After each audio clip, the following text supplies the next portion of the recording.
RCN.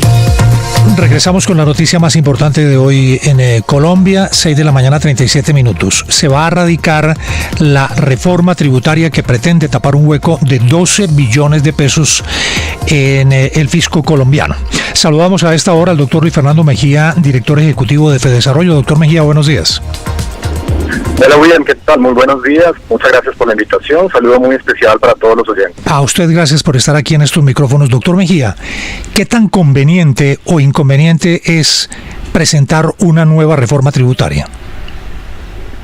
Pues William, mire, nosotros en el análisis que hemos hecho desde el punto de vista de la actividad económica, consideramos que es una medida inconveniente porque, recordemos, la economía hasta ahora está iniciando una senda muy lenta de recuperación económica. Recordemos también que el año pasado veníamos de un estancamiento de la actividad productiva con un crecimiento de apenas el 0.6%, y de acuerdo con nuestros cálculos este año la economía crecería apenas el 1.6%, es decir, después de un año muy difícil de prácticamente un estancamiento, este año el ritmo de crecimiento va a ser muy débil. Entre otras razones, vale la pena decirlo, por los efectos de las últimas dos reformas tributarias. Justamente ahora, desde el mes de agosto que acaba de terminar, iniciaron las declaraciones y el pago del impuesto de renta de las personas, y ahí pues muchos hogares se sorprendieron por el aumento en la tasa de tributación producto justamente de la última reforma. En ese contexto, entonces, pensar en una reforma adicional como la del gobierno, que ha planteado unos recursos del orden de los 12 billones de pesos, pues naturalmente es inconveniente y podría incluso poner en riesgo la recuperación muy lenta de la actividad productiva. ¿Se le puede creer al gobierno del presidente Petro que en la primera reforma tributaria habló de 4.000 colombianos únicamente que quedarían cobijados por esta medida, y ahora habla de 1.000 megarricos o superricos? ¿Es creíble esa propuesta? Pues mire, todavía, William, no tenemos los detalles de la reforma tributaria, no hay un articulado, si bien se han venido filtrando algunos borradores. Y en esos borradores que hemos estado revisando, sí hay un aumento en el impuesto de renta para personas que ganan más o menos un poco por encima de los 115 millones de pesos mensuales. A ellos se les aumentaría la tarifa máxima marginal del 39% al 41%. En ese sentido, pues no diría yo que son los ultra ricos, porque claramente son personas ricas, pero pues naturalmente también hay personas de muy altos ingresos. Y ahora bien, falta ver si esa sería la única medida. También se ha hablado, por ejemplo, de tocar el tema del IVA en algunas dimensiones, por ejemplo, el caso de los vehículos híbridos, y también implementar el IVA para las apuestas digitales, cosa que también me parece muy interesante. Yo lo que diría, William, es que si bien algunos elementos de lo que se han venido planteando como una reforma tributaria pueden ser interesantes, discutibles en el contexto económico, lo que sí creo es que se debe separar la discusión del presupuesto desde la reforma tributaria o ley de financiamiento. ¿Por qué? Porque incluso sin una ley de financiamiento como la que ha planteado el gobierno nacional, hay riesgos importantes desde el punto de vista de la financiación del presupuesto del 2025, y por eso nosotros hemos considerado que lo más prudente en este momento es recortar el monto del presupuesto en cerca de 26 billones de pesos, y ahí sí abrir una discusión eventualmente de algunas medidas muy puntuales que puedan ayudar al financiamiento del presupuesto para el próximo año. Buenos días, doctor Mejía, lo saluda Juan Lozano. Retomo lo último que usted acaba de decir. Nosotros aquí hemos venido sosteniendo que los congresistas que lleguen a votar el monto del presupuesto son los primeros responsables de una tributaria. Votar el monto del presupuesto como está es la cuota inicial de una tributaria, que luego no se hagan los locos diciendo que será una votación técnica. Ese monto de presupuesto exige una tributaria, que la llaman ley de financiamiento, pero es simplemente clavar a los colombianos con más impuestos. Usted que conoce bien el presupuesto, cuando tomen esa decisión, si votan por recortar el monto, por bajar el monto, ¿de dónde se debería recortar para que la discusión presupuestal y luego la tributaria sean correctas? ¿Dónde se afila la tijera? Uno ve que hay plata para la corrupción, que hay plata para la burocracia, que hay plata para el derroche, pero ¿dónde meter la tijera, doctor Mejía? Pues mire, usted tiene razón. Realmente cuando se aprueba el monto del presupuesto, que es lo primero que se hace en la discusión justamente de este proyecto de ley, en ese contexto, dado que el gobierno ha dicho que ese monto es contingente a una ley de financiamiento, pues implícitamente el Congreso estaría abriéndole la puerta justamente a esa reforma tributaria, y por eso nosotros justamente la semana pasada, cuando tuvimos la oportunidad de estar en el Congreso de la República, en la Comisión Cuarta, sugerimos muy respetuosamente revisar antes de esa aprobación justamente cuáles serían los componentes de la reforma tributaria y si sería conveniente o no. Nuestro concepto, ratifico, sería inconveniente. Ahora bien, su pregunta puntual es en dónde se puede recortar el presupuesto. Naturalmente hay que reconocer también que el monto del presupuesto usualmente es muy difícil de recortar. Hay una gran cantidad de partidas presupuestales con altos grados de rigidez, por ejemplo, las que tienen que ver con las transferencias que se hacen a través del Sistema General de Participación, que son las transferencias para el financiamiento de la educación, la salud, el agua potable y el saneamiento básico en las entidades territoriales. Entonces no es, digamos, fácil hacerlo. Pero lo que sí se debe hacer es indudablemente revisar el monto del presupuesto de financiamiento. ¿Por qué? Porque cuando usted observa las cifras comparadas con lo que ha sido típicamente el presupuesto de financiamiento, y no estoy hablando en términos absolutos, porque naturalmente la inflación aumenta el monto del presupuesto, es normal que el presupuesto crezca todos los años, las cifras en comparación con el tamaño de la economía, que es la dimensión relevante, sí muestran que Colombia, luego de la pandemia, ha aumentado muy rápidamente ese gasto de funcionamiento.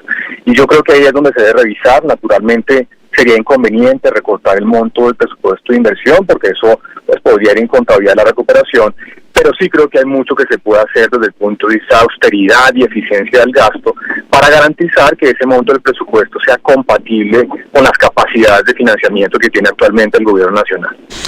Doctor Luis Fernando, yo le recuerdo 8 de los pilares que va a trabajar el Ministerio de Hacienda en esta reforma tributaria que se presenta el día de hoy. Reducción de la tarifa corporativa de renta del 35 al 30, no sabemos cómo operará esto. 2, IVA a plataformas de apuestas digitales. 3, IVA para las aplicaciones de turismo, léase Airbnb. 4, que esta es la que me interesa, recompensas por evasión fiscal. Flexibilización de la regla fiscal, aumento del impuesto al carbono, incremento del IVA a vehículos híbridos y una nueva tarifa de tributación. Me voy, doctor Luis Fernando, a las recompensas por evasión fiscal. La verdad es que siempre en Colombia pagan los mismos los impuestos y esto es muy interesante. Si hay una recompensa y si usted va de un médico especialista, esos que solamente cobran en efectivo, y les pide la factura y esa factura va contra una deducción de impuestos, pues operaría. ¿Usted le juega a que el gobierno se concentre en la evasión fiscal? Completamente, Fernando. Yo creo que esa es una muy buena idea y como usted lo mencionaba, afortunadamente en Colombia el número de empresas y de personas que pagan impuestos realmente es muy reducido.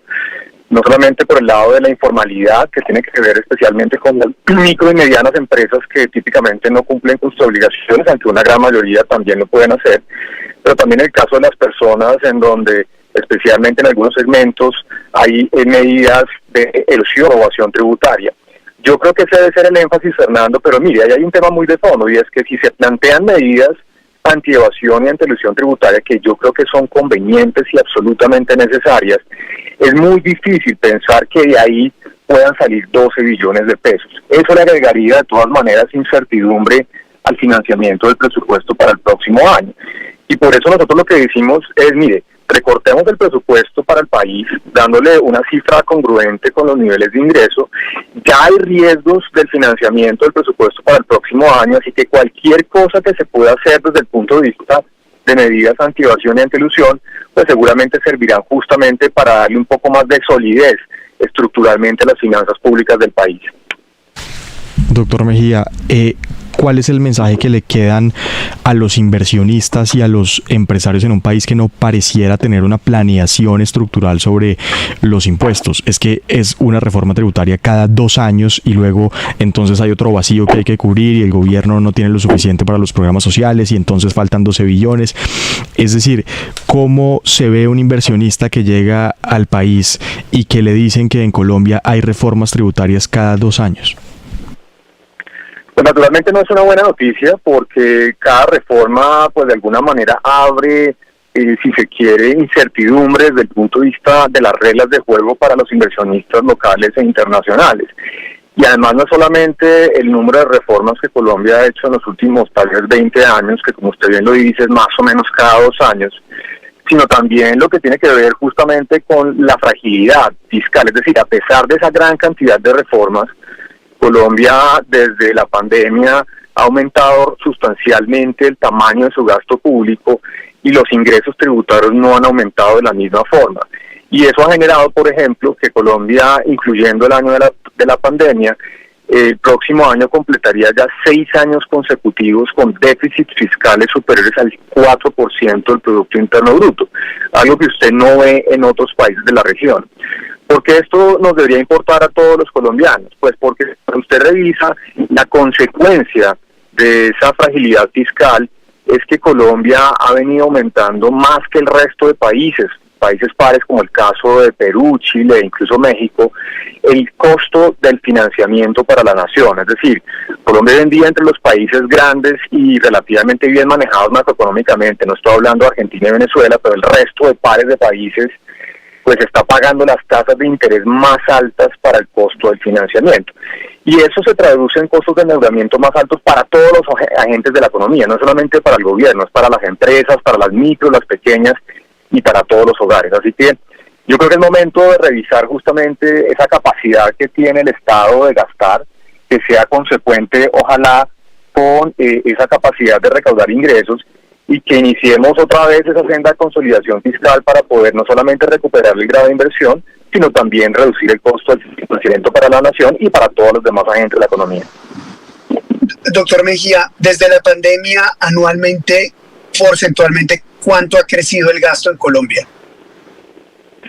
Pues mire, Luis Carlos, la mejor forma de mirarlo, más que el crecimiento porcentual, es cómo es el gasto frente al tamaño de la economía, porque usted puede crecer mucho el gasto de un gobierno, pero si a la vez el crecimiento económico es altísimo, pues realmente no importa desde el punto de vista de sostenibilidad fiscal. Y Colombia más o menos, sin incluir el pago de intereses... Colombia no ha crecido significativamente. Entonces, entiendo la clarificación para un país grande que esté creciendo, pero ese no es el caso de Colombia. Exactamente, ahí va yo, Luis Carlos. Mire, cuando usted revisa las cifras del gasto público en Colombia antes de la pandemia, más o menos, sin incluir pagos de intereses, Colombia tenía un gasto de más o menos 18% del Producto Interno Bruto. Esa es la cifra más o menos promedio que podía fluctuar, pero era el tamaño, digamos, del gasto en el Estado. Luego de la pandemia, ese gasto subió más o menos a 22% del Producto Interno Bruto. Es decir, Colombia de forma permanente subió su gasto en 4 puntos del PIB, mientras que los impuestos, a pesar de estas dos reformas tan duras que sufrimos los colombianos en los últimos años, la del 21 y la del 22, apenas subieron alrededor del 2,5% del PIB. Entonces, se aumentó el gasto de forma permanente en 4 puntos del PIB, pero la capacidad de financiamiento de ese gasto pues todavía no se ha podido consolidar y por eso ratifico, no queda otra medida sino recortar el tamaño del gasto en el país. ¿En qué hemos venido aumentando el gasto en Colombia? Pues miren, una gran cantidad de factores. Obviamente tiene que ver con transferencias a través del Sistema General de Participación. Se ha venido aumentando también en los programas sociales. Se ha hecho un esfuerzo importante en donde yo creo que hay una gran cantidad de programas, pero también oportunidades de unificar programas y generar eficiencias. Se ha aumentado también en el caso más recientemente del gasto en salud. Así que hay varios factores que explican esto, pero yo creo que también en ese sentido, Luis Carlos, es el momento de hacer un alto en el camino y revisar la eficiencia de ese aumento del gasto. Es decir, esos 4 puntos adicionales del PIB, ¿qué tanto se han reflejado en mejorar la provisión de los bienes públicos en Colombia? Y yo creo que todavía hay un reto muy importante desde el punto de vista de la eficiencia de ese gasto público. Pues es que ahí viene mi punto. Ahí viene el punto que los que nos conocen saben que es el que hemos sostenido. A punta de populismo del gobierno de Iván Duque y a punta del populismo de este gobierno, nos quebraron después de la pandemia. Nos quebraron a Colombia. Este gobierno ahora toma las pensiones y toma la salud para darles supuestamente el manejo. y no tienen cómo hacerlo, intentando aumentar beneficios para colombianos que no contribuyen y no hay cómo hacerlo. Eso en mi libro, yo no sé en el suyo, doctor Luis, pero en mi libro es populismo. Cuando los gobiernos se suben a regalar plata que no tienen y eso termina en quebrar a los países, eso es irresponsabilidad, eso es populismo. Yo no sé cómo se llama en su libro. ¿Cómo se llama en su libro? Pues Luis Carlos, mire, no entraría a calificarlo, lo que sí le diría es que hay una enorme preocupación desde el punto de vista de la sostenibilidad fiscal. No estamos en una crisis fiscal, vale la pena también aclararlo. Pero doctor Luis, ¿por qué no lo calificamos? Yo creo que Colombia, no lo quiero poner usted contra la pared y me faltaba, pero yo creo que a Colombia le falta que gente como usted, que es la que tiene la información económica, hable las cosas en los términos que a la gente le entran y entienden. Y si los validadores de los verdaderos conceptos económicos que nos deben regir se esconden en los tecnicismos, creo que no le hacen mucho bien a Colombia. De nuevo, no lo quiero poner contra la pared, no le estoy exigiendo que me responda de la manera que yo quiero que me responda. Mi punto está supremamente claro, pero creo que los colombianos merecemos que los técnicos que saben de economía pues nos pongan las vainas en blanco y negro y nos digan, sí, es insostenible los programas sociales, sí, se inventaron un montón de vainas que no se pueden pagar, sí, es culpa de este, y punto. Y así nos vamos para adelante, y así tratamos de mejorar, y así tratamos de que la gente vote por quien tiene que votar. Pues Carlos, mire, nosotros en nuestro análisis yo ratifico un poco el mensaje fundamental, tal vez como para resumir lo que he venido tratando de discutir. Estamos en un problema de fragilidad fiscal. El aumento del gasto público después de la pandemia ha sido muy grande y es insostenible frente a la capacidad de generación de ingresos del país. No queda otro camino sino que recortar el monto del presupuesto, volver a tener un gasto público que sea compatible con esa capacidad de recaudo tributario y, por supuesto, aliviar las cargas tributarias, ojalá hacia adelante, para que la economía vuelva a crecer más rápidamente. Eso va a ser fundamental para que Colombia pueda recuperar su grado de inversión, que recordemos se perdió en el 2021, y para reducir el costo de financiamiento para el gobierno y todos los hogares del país. Así que sí tenemos un problema de fragilidad fiscal importante y por eso la discusión, creo yo, se debe centrar en este momento en la eficiencia del gasto y en el recorte del presupuesto general de la nación. Doctor Luis Fernando Mejía, director de FEDesarrollo, muchísimas gracias por darnos esta mañana estos conceptos tan importantes en temas económicos. Es usted muy amable, muy gentil. Con mucho gusto, Luis Carlos, una feliz semana y un saludo muy especial a todos. Gracias. Igualmente, gracias, buen día. Mire, profesor Quijano, don Juan, esto es sencillo, ¿no? Esto hay que ponerlo en los términos que es sencillo, sencillo, sencillo. Iván Duque con su reforma tributaria nos mató. El señor Gustavo Petro nos remató. A partir de la pandemia, en la desesperación de Iván Duque de intentar que el país no quedara en manos de la izquierda, se inventó un montón de programas sociales insostenibles. Esto no lo estoy diciendo hoy aquí por primera vez, se lo dijimos en la cara, hablamos con él en repetidas oportunidades, me gané regaños por haber sido tan vehemente en mi concepto, pero hay que salir a cobrar cuando uno tiene razón. Tuvimos razón. Y luego llegó este gobierno que ha intentado por todas las maneras de capturar lo que le pertenece a los privados para hacerlo público, hacerle creer a la gente que merece educación, salud, todo gratis, y no hay cómo pagarlo. Mataron a la marrana. Y la gente lo tiene que entender. No hay ningún país que pueda crecer a partir de subirle los impuestos a las personas. 1. Y 2, este país lo volvieron socialista. Y es insostenible. Este modelo no funciona en Europa, no funciona en Estados Unidos y mucho menos en nuestra limitada economía. No, Juan, profe.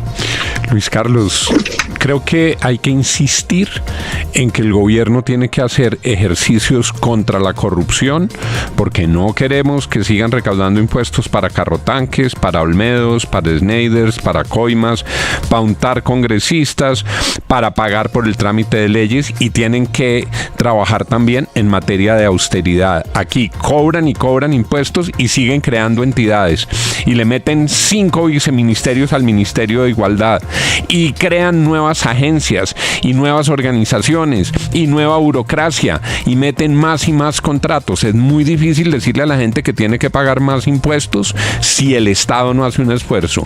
Yo creo, Luis Carlos, que hay un par de ideas que pueden ser interesantes, como por ejemplo la de ofrecer recompensas si la gente sabe que alguien está evadiendo de frente los impuestos. A mí eso me parece buena idea. A mí me parece buena idea revisar la equidad tributaria de algunos que generan muchos ingresos en Colombia y no le pagan ni un peso al fisco por tener la casa matriz de sus plataformas domiciliadas en otro país. Pero yo creo que eso no da más de 2 o 3 o 4 billones de pesos al máximo. Entonces creo que tendrían que recortar el monto del presupuesto y quedarse con cosas que sean de verdad justas y que no sigan deteriorando el bolsillo de los colombianos y que no vayan en contra de la reactivación económica. ¿Sabe, Luis Carlos, qué es lo más peligroso? Que el presidente, amparado en que no le pase una eventual reforma tributaria que hoy radica, dice o diría que no hay plata para hacer elecciones, que no hay plata para la registraduría, que no hay presupuesto para garantizar elecciones. Es muy delicado porque obviamente hay un presupuesto de 523 billones que con ingresos fiscales nomás nos da como para 300 billones. Que esto sea el argumento para hacer mil cosas. Es que piensa mal y acertará. Eso sería pero profe, antes de irnos en esa... No sé si eso tenga asidero. A mí lo que realmente me importa en esta argumentación, profe, es, caramba, este país lo volvieron socialista. Un montón de cosas que no se pueden hacer y que le prometen a la gente y son programas insostenibles, que no tienen ningún tipo de sostenimiento económico en la medida. Es que lo acabamos de oír. Mire, el crecimiento del gasto en Colombia ha subido 4 o 5% a nivel anual. Es una barbaridad. Sí, pero ¿Qué país a este ritmo, Darcy, aguanta? Claro, pero a eso súmele todo lo que se roban. Es que si usted se pone, alguien le oí yo que si uno suma todos nuestros grandes escándalos de corrupción, tiene 2 reformas tributarias.